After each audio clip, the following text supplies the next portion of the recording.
Hello everyone, welcome to Practical GCP. So in my experience, I've always seen organizations been struggling to come up with a clean way to share data within their organizations or across organizations. And in my opinion, I think it's always been the bit of lack of tooling. And that's why today I want to focus on talking about how you could centralize your data sharing using a new product from Google Cloud called Analytics Hub.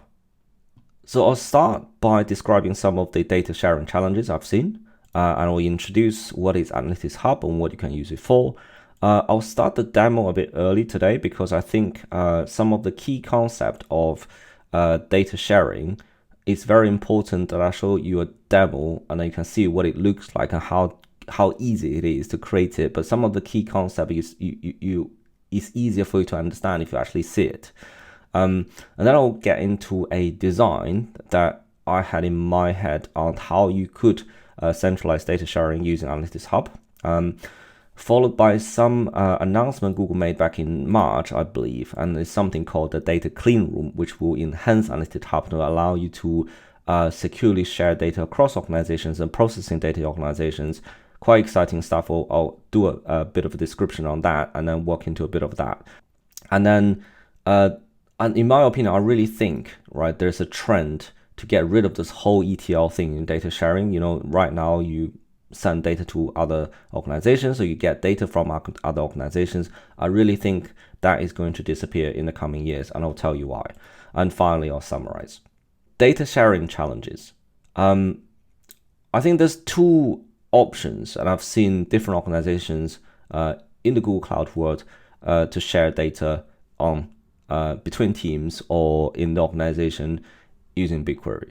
So option one is kind of the messy one. I would say very messy one, because you typically have different projects, right? In different GCP projects, and different teams owning those things. And some organizations, they may not have a centralized, data sharing policy or model. So what happens is the teams kind of creating these data models in their own areas and decided to share between each other, right? In between each other. So you could end up with project A, they want to share dataset 2 with project B, and in project B, they have dataset 3, they want to share with project A, and so on, right? So in this model, you can see it's very, very difficult to see what is going on in here. And you don't really have a centralized place to govern all of that data sharing exercise. So it's just kind of almost rely on the teams to do that themselves. And then it's really difficult to clean up afterwards. So you can't really easily control this. And then you don't even know who owns what, because there's a project umbrellas in these different areas. But does that actually mean there's an owner? You don't know, because it hasn't been established. And the worst thing is the org level visibility is like 0. You can't really see what the hell is going on in here, right? That's kind of option one I've seen. Please don't do that. That's kind of just a mess. So option two is kind of where you have a centralized project. This is kind of your centralized place where all of your data goes and you share through this project. And you could also call this a data warehouse. However, the problem with this is typically let's say you have different teams contributing to different part of the data models. You have project A, project B, project C, same as the one on the left. Now, how do you actually get these data sets into the centralized project? What tool do you have to use to do this kind of things? And that's usually not very easy, right? So it typically requires the organization to have the data engineering team to build something. For example, if you're going to use version control, how are you going to do this? Okay, you're going to use Terraform, right? You're going to use infrastructure as code. Usually you have to do this kind of things because you don't have a tool. You don't want people to do whatever you like without any kind of, practice put in place and then processes put in place. So you have some kind of tool built by Terraform. But unfortunately, in the analytics world, then the analysts can't, nobody can use Terraform in this analytics community. So you're going to have to make it easier, and the complexity goes on. Or sometimes you don't even know who is going to need to approve who. Is quite difficult to establish an ops model. It does work, but it has a lot of complexity, which means it will slow down the data sharing exercise, and you could have a lot of grumpy consumers, and then the data sharing, although is clean, but it's very slow. Okay, introducing Analytics Hub. So Analytics Hub is something, in my opinion, based on the reading I've done, has been originally designed for data exchange, to exchange data assets across organizations, primarily kind of between organizations, to kind of address challenges of data reliability and cost. But this is also, when I did more research recently, is very powerful for internal data sharing. So I want to describe this in this diagram, because this is the one from the front page documentation. I think it's very well explained the key concept. So the key concept here is you have this model called the data publisher and data subscriber. So the publish of the data and the subscription of the data is done via the Analytics Hub. So this is how it works, right? So you have BigQuery data sets, and these on the left are the ones belong to the publisher. The publisher wants to share data. The teams on the right, they are the ones that want to subscribe to the data. They want to use the data to build data models, or on top of those raw data, they want to build the data models. So now you have Analytics Hub in the middle. Analytics Hub has two key things. The top umbrella is something called the data exchange, right? So you create a data exchange, and that exchange you can add something called, which is the second concept, which is the listings. You can have listings in the exchange, and then for each listing, when you create a listing, you basically choose a data set in one of your BigQuery projects, and then you publish it. So that's when the listing is published in a exchange. Once you publish your listing, you can choose, you can do it at the exchange level or listing level, who do you want to be able to subscribe, or who do you want to just be able to see and request access.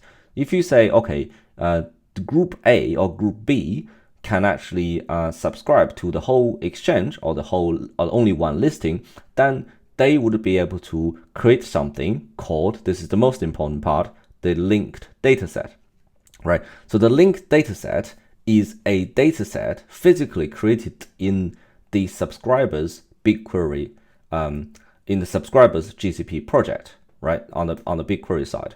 But the key distinction this compares to all of the other solutions you probably have done before is it's a linked dataset, which means it's not a copy, right? It references the source shared datasets in here. So which means this is real time. There's no latency of copying data, sending data from one place to another.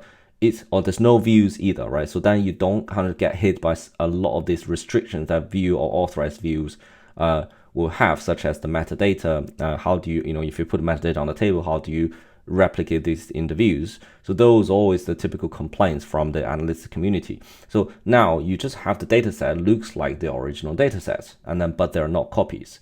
What's even better is if you do have previously concerns, let's say something has been given access to a team and you think, oh, hang on a second, I need more assessment before this can be given out. You can immediately revoke the access, right? Then you can just take that access out. The linked dataset will then immediately lose the access to the published listing. So that's just a click of a button. The whole thing can be done in the user interface. Like I said, it's easier for me to just show you what it looks like and how does it work. And then you can see, before I get into more details and of the kind of design and how you can use this thing in your organization, let's have a look at how this can be set up first. Okay, because I talked about big functions in the last video, I'll use big functions dataset I've created with some sample data as the example dataset I will use as the source dataset. So just keep in mind, right? So when you decide to put something in the exchange, always make sure the whole dataset is something that you do want to share, right? Because it will share everything within the dataset, including all of the tables. At this stage, you cannot choose which table to share. I have already fed this back to the Google product team, and then they are looking into this. But at the moment, you can only share the whole dataset. You cannot selectively share the tables. Okay, so now let's have a look at the exchange. So now we have the source dataset. We want to share this. We want to put this in the exchange, right? Just keep in mind, the Analytics Hub, if you search for it in here, you can't really find it. is actually just under the BigQuery tab. So it's just it's the fourth tab in here, Analytics Hub. So when you click on that, you get into something that looks like this. The first time you use it, you need to enable the API. Otherwise, it will just get into that page and ask you to enable it. But once you enable it, you see a page like this. So you have a number of options. You can create the exchange, right? You can create a clean room. I'll get back to that later on. And then you can search the listings, right? So we'll start by going to create the exchange. So you can see I have already created one, but I just want to walk you through the process. You can see what is required in order to create the exchange. If I go create the exchange, you can select a region. It can be regional or multi-regional. Depends on what you want to do. If I'm going to put London in there, and then all you have to do is to give it a name. So this is just wrapper, right? It doesn't have anything in it. So you can say dummy, right? In that case, you can put a primary contact in there. This would be an email address, and it's just basically who owns that exchange, right? Then once you've created it,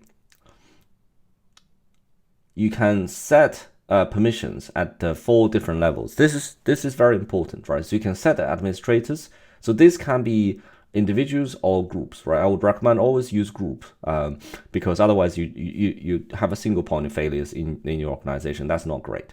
So you can have a bunch of administrators. They can basically manage this whole exchange and all the listings within it. And you can have publishers, who can publish into this exchange, and then who can subscribe, right, to the listings in the exchange. So these can be different groups, and you can also have viewers. So viewers can actually see the listings, and then they can also request to have access to the listings. So because I have already done it, I'll just go back to the ones I've already created, right? So, but in a nutshell, what this means is you can have many exchanges that belongs to different owners. So those owners will be typically different teams owning their own data sets and data models. And if you look at the big function what I've created, the next level in is basically the listings. So in the listing configuration, you need to set a number of things such as names and primary contact, request access. It's just indicating who owns this, who is the primary contact, who needs to be contacted for requesting access, right? And there's a bunch of information. I do recommend you fill this in because in the listing it will all come up. If you fill this in, it will come up. So when the viewers, the people interested in wanting to see your listings and exchanges, in the exchanges, they can actually see, okay, this is what it's about. And then more interestingly, you need to choose a single data set, right? So this is the data set you have to choose. So you can only choose one. So this is the data set on a project. So this is the project ID, and this is the data set ID. So once you put this in, the listing will be linked to this data set, and then you can share. There are other options as well, which I've not tried yet. It's quite interesting. You can actually disable copy and export, and you can also copy and export the query results, which I think I need to explore this a little bit more. But this is quite interesting if you share something with the other parties, but they can't actually export. But I don't know exactly what that means. It probably just means you can't run the export to GCS, or I need to look into that as well. But here you have a markdown file that you can specify. You can see this is the preview as well. What is the listings going to look like in the when you search for it, right? So this is what you need to do to create a listing, and that's it, right? So that's it. And then in this level also you can set permissions, right? So this is the listing level permissions. You can say who is the admin, who is the publisher, right? Who is the subscriber? So you can see in this case, I've simulated kind of the 2 groups. I've got developer groups, who are the publishers. Then I've got analyst group, who are the subscriber groups. So I'm in both groups. So what that means is I can actually go in and search for the listings and then create it in there. So if I just go search for what's in my organization, you can see I've got the user sample data, right? So what this means is once you've got it, you see this is kind of the details of the MD file, and then you can say, because I have permissions to subscribe to it, I can basically say add a data set to project. So this is where the linked data set is created. So if I click on that, I can basically specify a project I've got permission with, and then what the linked data set is going to be called. right? I have done this already, and if you look at it, and it has a special little icon here, right? This icon is it's got a kind of a link symbol in there. So this is the linked dataset. So you can see now I'm in this the dev project. The actual source data is in the sandbox project. So now I have all of the tables within this dataset, and then you can see I am able to query this and then do previews as well, because as if you remember, if you have views, you can't do previews. So this actually overcome a lot of these restrictions. If you use authorized views to share data, this does not have any of these restrictions, and you don't have latency either because it's not a copy. Okay, so that's pretty much about demo, all about the demo. And I did notice one thing when I was looking at this earlier is, can you see logged analytics, right? I have another video if you're interested in about log analytics and what this is all about. But log analytics, you can see, is using the same concept. So Google is using this to share data with us as well, right? So when you have logs, the log analytics is actually referencing to a data set that belongs to Google, and they're sharing with us, right? So this is the data set, and they obviously have two views in their data set that share with us in this particular case. Right, so now let's talk about how you may centralize your data sharing using Analytics Hub. So we've seen the previous models where there have been issues or either creating a mess in not having a governance model on sharing data in organization, or you may need to create tools yourself to actually manage a lot of the version control stuff. But this is a model that I've come up with using Analytics Hub, and there's a few very important parts that you can see that I've actually highlighted in there. But let's talk about this again from the left to right. So first of all, let's come back to the policy tags. I'll talk about that at the very end. First of all, with project A, you still have dataset 2. Project B, you have dataset 3, and then you have 2 in here, right, in project C. So instead of creating a centralized project, you still need a centralized project, right? This is what I think is the best place to keep the Analytics Hub exchanges. You have a separate project altogether, ideally managed by a different kind of centralized team. Then you can actually set this up so not everyone have to do this from scratch. So you have Analytics Hub in this separate project. Now you can have each teams creating their exchanges and listings. So in this particular case, dataset 2 will be published in dataset 2 in listing 2 and exchange A. So same concept with dataset 3 published in listing 3 in exchange B. And then you have dataset 5 and 6 published in listing 5 and 6 and exchange C. This should be C. Now on the right hand side, I've kind of put this 3 project in there again that belongs to 3 different teams. So project A is interested in subscribing to dataset 3. So they will subscribe, create a linked dataset in project A, and then they do their data models in dbt, for example. Same for project B, you can actually create a linked dataset that links back to here, and then do your data models here. And for project C, they're apparently interested in dataset 2 and dataset 3 that belongs to team project A and project B, then do their data models as well. So you can actually subscribe to both and then create 2 linked dataset in this particular case. You can see it's a very clean model that you can basically, if you have a large team specifically, you can even give this to the publishers and subscribers to be completely self-managing. But because everything is done through the exchange, you have exact visibility, you know exactly who is sharing with what. You can even create a dashboard to actually see how which team has created linked dataset in which project. Then you can actually see the entire data sharing lineage just for the data sharing parts. That's actually very powerful in my opinion. So policy tags.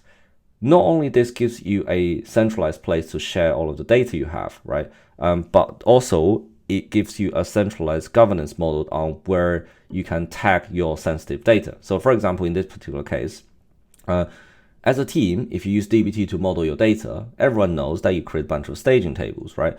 So, but what's the point of tagging all of these staging tables if you're never going to share those with anybody? If it just stays internal with your own team, and these are transient, they disappear every day, gets recreated, gets destroyed, and they typically have TTLs as well, right?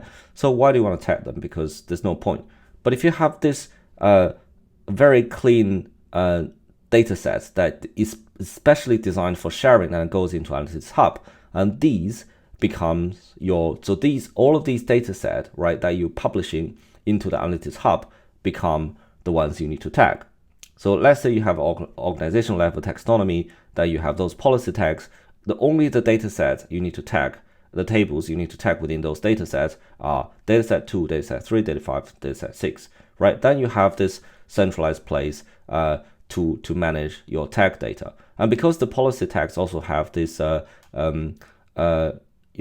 sharing of pseudonymized data, right? So you can actually have hashed version, you have at the first whatever characters, and then that would actually give the downstream users access to the kind of hashed version of the tagged data. So by default, they would not, Analytics Hub will inherit all of the tag, right? So if you are in dataset 3 and some of these data is tagged, and you've not got this granted specific access to the policy tag, now you won't have access, right? But you could have a what is called, there's a role called a mask access, depending on the rules being set, and then you can have access to those. So this kind of gives you a much slick kind of way to manage, not only to have a centralized place with a single tool in an entire organization to share everything, but also the policy tags here can be tagged in a very specific location as well. So this gives you a very clean way to control and manage everything. Okay, I want to talk a little bit about the data clean room. So I've actually taken some of the text from the things we've been reading, and apparently in Q3, Google has published the announcement of data clean room for Analytics Hub. So in March is where the newscast article went, and I've created a link in here.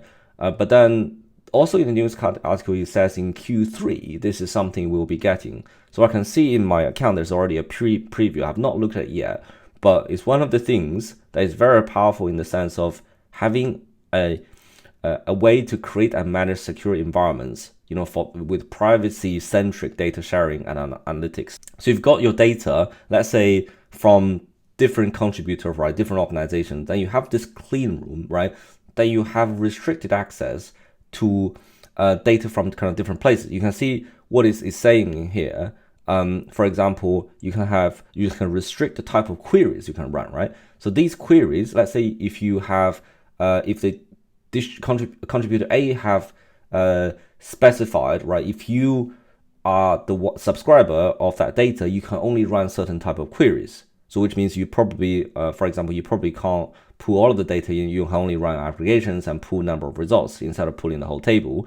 And then adding data to the clean room does not, again, generally require creating a copy or moving the data. This is a key because this is part of the Analytics Hub, right? So you do not have to copy anything. All you're having is a linked data set. So in the clean room, you can not only have privacy controls to have the rules attached to those data sets that you've been given access to, but also you can kind of blend everything together without moving any data. So this is massive in terms of cost saving, because if you don't have to move things around, it not only is much more accelerated in terms of your how quickly you can start getting your hands on the data, model your data, but also is secure in the sense of the rules from different data publishers that you have to follow. So this is why I think this one is coming up. It's not just Analytics Hub itself, but this data clean room, in my opinion, looks like Google Cloud is investing massively in this product that to make a lot of the things that in the past we have to do manually automatic. All right. In terms of the trend to remove ETL altogether on data sharing. So I've been reading lately, and then people are discussing this on LinkedIn as well. So if you look at this, on April the 13th, ZeroTab CDP integrates with Google Analytics Hub, right? So what they've done is if you look at this diagram, it's quite easy to see what's going on in there. Not much different to what I've just showed you in the, how you manage this stuff within your organization. What they have done is ZeroTab have created data, right? Have created data for your organization, but they then publish it, right, in their own project. and then they in their own project in their own perimeter, and then they actually have the shared data sets, right, in the exchange. Now, you as a subscriber, you can actually subscribe to their shared data set, just like what we did within our organization. And then now you can see the listing from zero-type CDP, and then you basically get the tables from there, and then you can actually go ahead and then do your own stuff. So this is very important in the sense of how you can.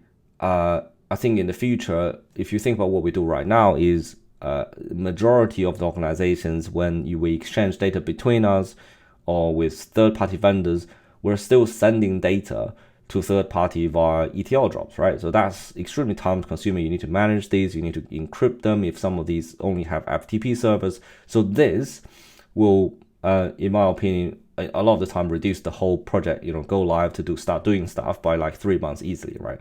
So this is, in my opinion, the future in the next few years. Well, maybe a bit longer than that, but the trend I can see is that the vendors, the other organizations can bring data into each other using tools such as Analytics Hub. In other cloud ecosystem, I don't know, but this is one I see is quite powerful and quite new. And I can see in terms of data sharing without copying the data, right? This is the key, without copying the data, plus the clean room with all of these governance models and privacy controls added on top, which is extremely powerful for cross-organization data sharing processing. Let's summarize. So Analytics Hub is a powerful tool for centralized data sharing for not just external cross-organizational data sharing, but also internal sharing within an organization. It has a powerful and secure and zero copy data sharing across organization. So you don't have to, one of the key things is you don't have to copy the data, right? And then you have, especially in the BigQuery use cases, you have the tables that you use between the different teams that are basically references to the original tables. You don't need to try to use views or authorized views to kind of hack around the solution, which you then lose metadata, or people need to write some SQLs in there. Or you use transfer service, you copy the data from A to B. So none of these is required anymore. You basically have a reference, you have a centralized exchange with listings following the publisher-subscriber model, and then you have the team owning the sharing of the data as publishers. You have the team consumers wanting the data as subscribers, then creating linked data set, zero copy, and then they can then have access of the data sets in their own project and then do the modeling process afterwards. So I think this really kind of removes the data movement overhead in the future. And as I mentioned, in coming years, I believe this will be one of the things that save us huge amount of time in kind of a cross-organization data sharing.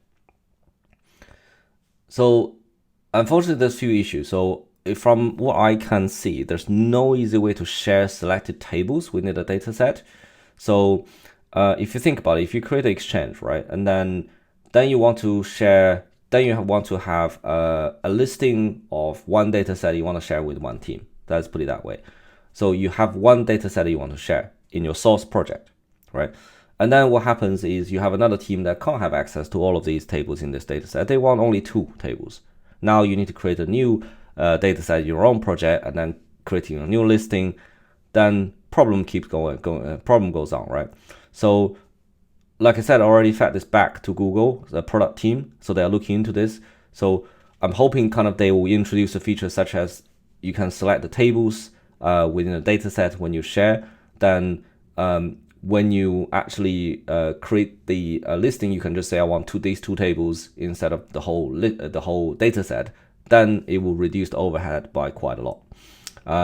The other thing is, I've not actually found any kind of tooling in terms of managing the request and approval process. Because if you think about it, in a large organization, although you may have set the ops model up, you have the owners, and then you have the publisher, you have subscribers, but how are you going to request this kind of stuff, right? So there's no UI features that you can actually just click a button and say, I want to request, and then the other side would approve. I must have missed something, but it doesn't look like it would do that.